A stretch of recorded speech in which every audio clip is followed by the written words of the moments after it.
Where we going? We're about to go movies or not? Do not take your kids to watch this movie. I like magic. What the fuck did we just watch? Half of the fucking movie is about the Joker. Huh? But yeah, it's a decent movie.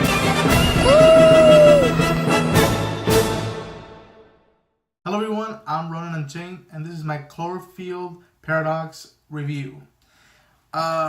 Interesting thing about this is that since last night was the Super Bowl, there was a TV spot for this film, and then right after was that on Netflix right now or tonight. So when I got home from work, I was like, we're watching this. I'm really a big fan of the first Cloverfield and 10 Cloverfield Lane. So I wanted to see what interesting addition this film would be to that universe. It's about the Cloverfield world or universe. Global warming's taking its toll, and we're losing it's estimated that within 5 years we will lose food supplies and whatever clean energy we have left. We need to figure out something that can give us clean energy to move on for the rest of our times, or for the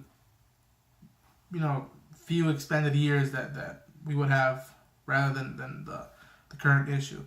So this space team in a station called the Shepherd, I believe, goes out into space to work with this particle accelerator. Well, I'm not gonna spoil stuff. Shit happens, and it's all about instead of just saving planet Earth, it's about surviving the next few minutes, the next hour, the next days, whatever may have you.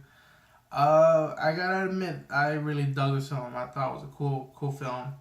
It felt like a Twilight Zone episode, which is what I've been digging from at least from 10 Cloverfield Lane onward. That I dug that feel and style of it. Great cast, but there's some stuff to it. Stellar cast, with all of them were great in their performances, but you could tell that some members of the cast were developed more than other ones, which is a bummer. And I love dimension, time traveling, and the suspense that was in the film within the station. I bought it. Again, it's being converted to a small place and figuring out what the hell you're gonna do, specifically that now that you're out in space or somewhere else. I don't know. But yeah, that was an interesting thing. The third act to the film goes a little down, but not to the extent of like, oh, this is killing the film. I'm like, I still went with it and wanted to see what would happen, and like the ending. And but yeah, you can tell from the first act, second act to third act, you can see went down a little bit. The parts where I was saying that some of the cast members weren't developed, I wished we could have had an extra 15 minutes to spend time with the camaraderie and knowing who's really good friends with who and whatnot. At the beginning, it cuts to day 6 of this space station mission, then cuts to 6 months, then cuts to a year, and then cuts to a year and a half, or what have you. And it's sort of like, okay, we cut to a bunch of time just to move up timewards, and that we're running out of time.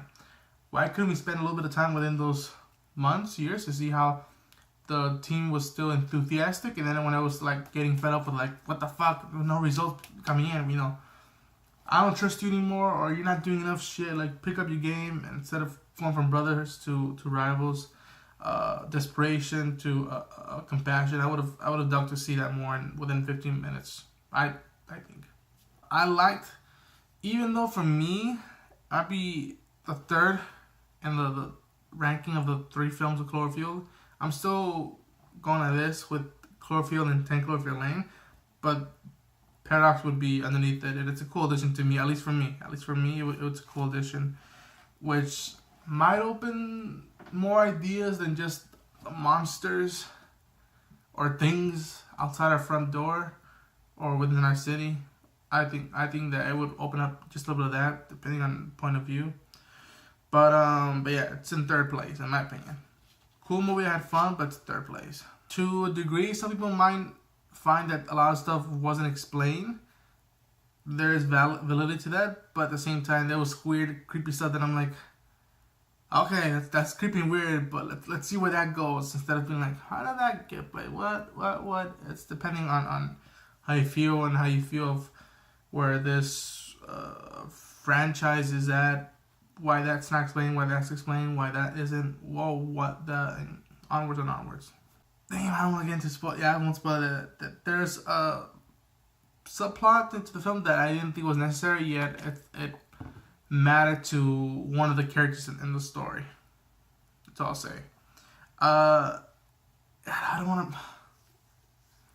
want to see who shined the most. Everyone was great in the performances, but in my opinion, the people who shined the most were, and forgive me if I'm pronouncing their names wrong, Gugu Batharal, Chris O'Dowd, Elizabeth Debicki, Daniel Bruhl, and David Oyelowo. Those were top notch. Everyone did good jobs, but those that I'm like, oh, I like what he's saying, I like how he's acting, I like she's doing, why is she doing this and that and that. Those were the people that shine the most for me. And but yeah, I would recommend it. It's not, it's not a great film, but it's not a bad film to be like, oh, I wasted an hour and a half of this. I'd be switching up the rating on films and shows and whatnot have you, depending. We'll see how it works, but just to minimize it more, I'll give this film a 3 out of 5. 3 out of 5. Wasn't bad, but it wasn't great, and it wasn't to the level of 10 Cloverfield Lane or Cloverfield. I'll simple. But yeah, I'd recommend it. Go check it out if you have Netflix. And that's my review of the 10 Cloverfield Paradox. If you guys liked the review, hit the like button, subscribe for more content, and I'll see you guys in the next video.